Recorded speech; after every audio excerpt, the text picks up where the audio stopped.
En este video vamos a volver hacia atrás en el tiempo unas décadas. El Bosco y Bruegel, a quienes hemos visto, siguieron una tradición muy diferente a la que dominó la pintura europea desde principios del siglo XVI, que se inspiraba en el arte de Leonardo da Vinci, Miguel Ángel y Rafael. Hoy empezamos a visitar el mundo de estos tres artistas, comenzando por el mayor de ellos, Leonardo. El rostro que estamos viendo posiblemente sea suyo, pero no estamos seguros. Aunque actualmente es conocido sobre todo como pintor, Leonardo también fue científico, arquitecto, escultor, músico, cocinero, ingeniero y cortesano. Es que la forma de pensar del Renacimiento y la confianza tan profunda de los seres humanos en sí mismos los libraba de la utilitariedad del oficio específico. Lo importante era la esencia del arte y del pensamiento, y no la superficie de una aplicación determinada.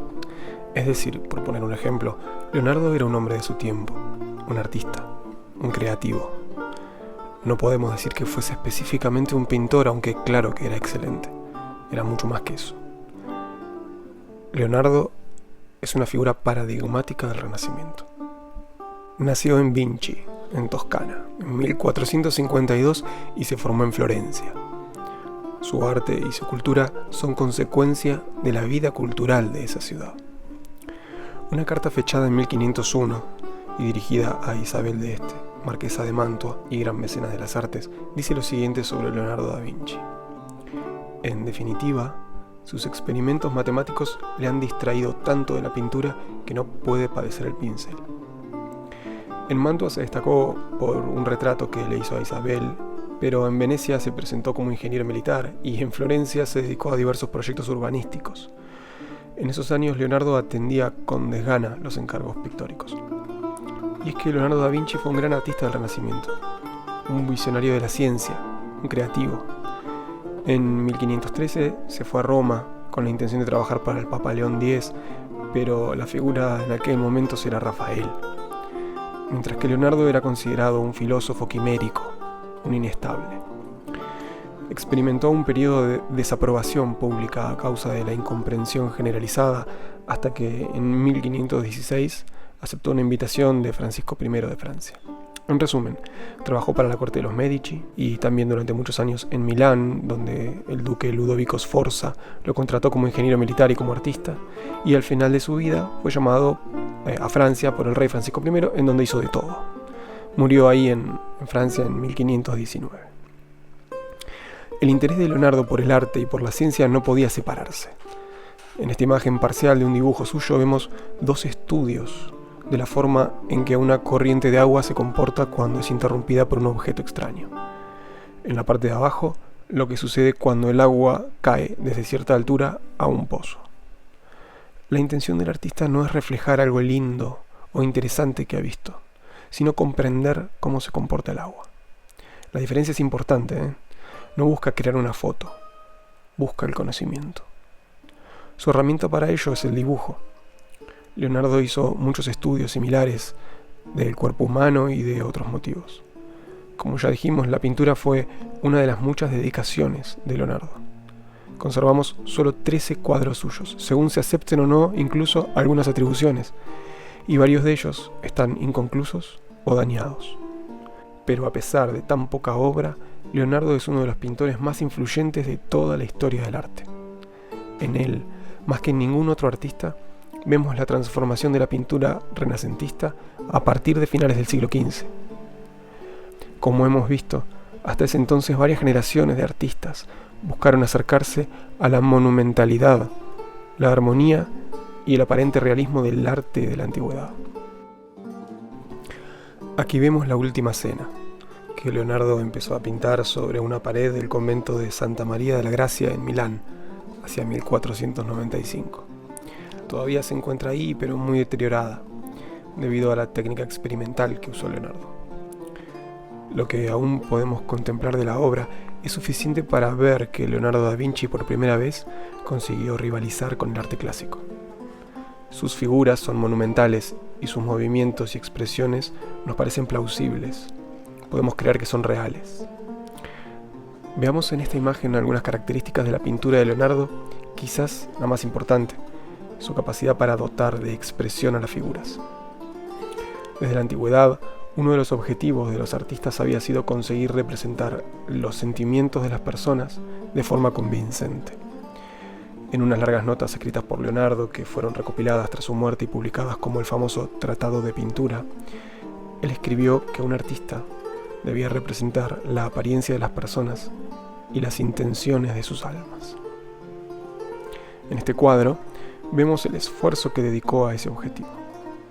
Pensemos en lo que vemos, es decir, veamos con inteligencia.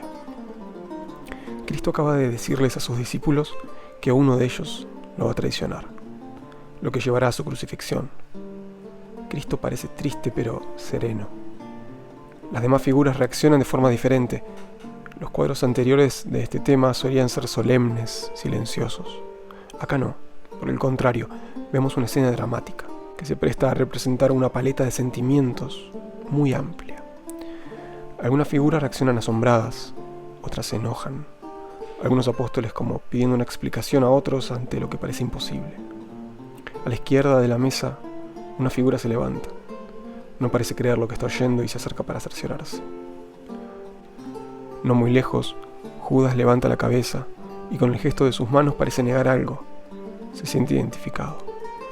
Es él quien, según las Escrituras, entregaría a Cristo. Sigamos los gestos y los movimientos de las figuras con la vista. En todas ellas podemos ver, sentir que hay una persona que siente de verdad.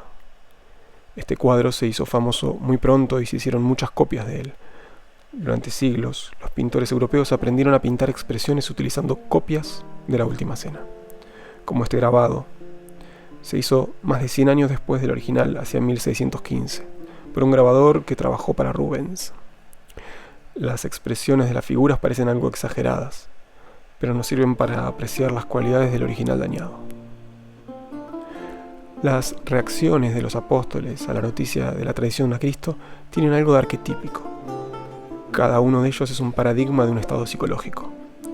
Leonardo consigue que sus reacciones trasciendan el momento concreto y que se conviertan en expresiones de categorías más universales o abstractas, como el dolor, o la incomprensión, o la sorpresa, o la tristeza. Otra cualidad del arte de Leonardo que vemos en este cuadro es el cuidado y la atención que puso en vincular unas figuras a otras. A pesar de la variedad de los gestos, la escena está cuidadosamente ordenada. Las figuras parecen entrelazadas. Las manos de unas llevan nuestra vista hacia las otras. Lo que Leonardo consigue con esto es algo a lo que da gran importancia en sus escritos: la armonía entre las diferentes partes de una composición.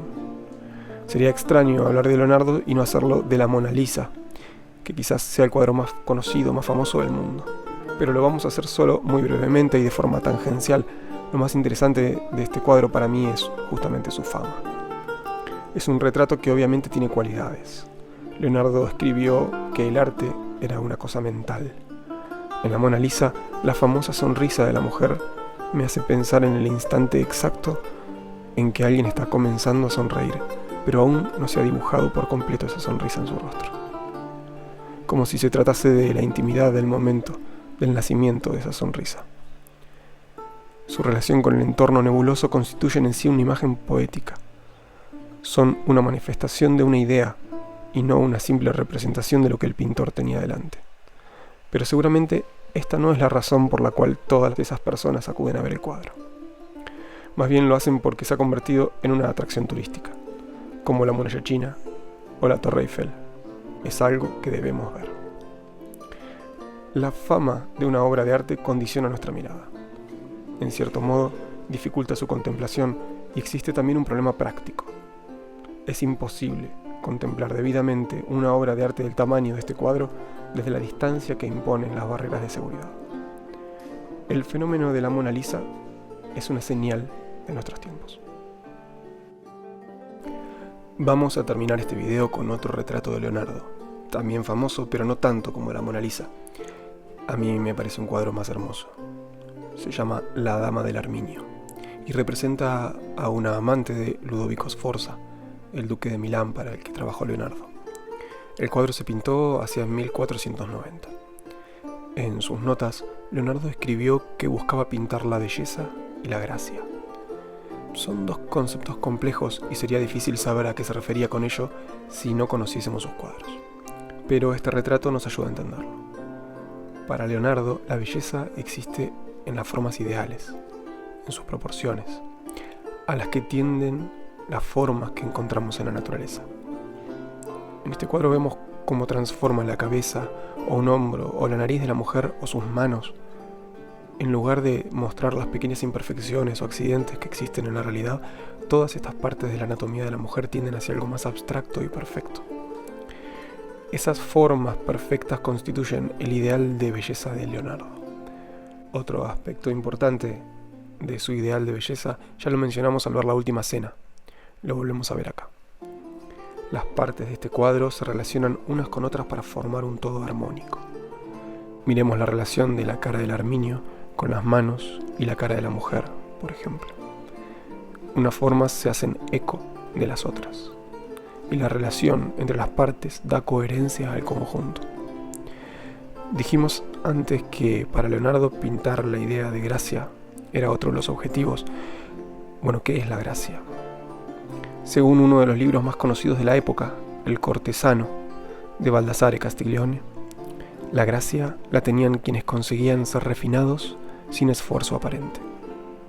Era una cualidad a la que daban importancia a los contemporáneos, una cualidad que se valoraba, que combinaba encanto, naturalidad y elegancia. Este cuadro es una manifestación visual de ese concepto, la belleza y la gracia.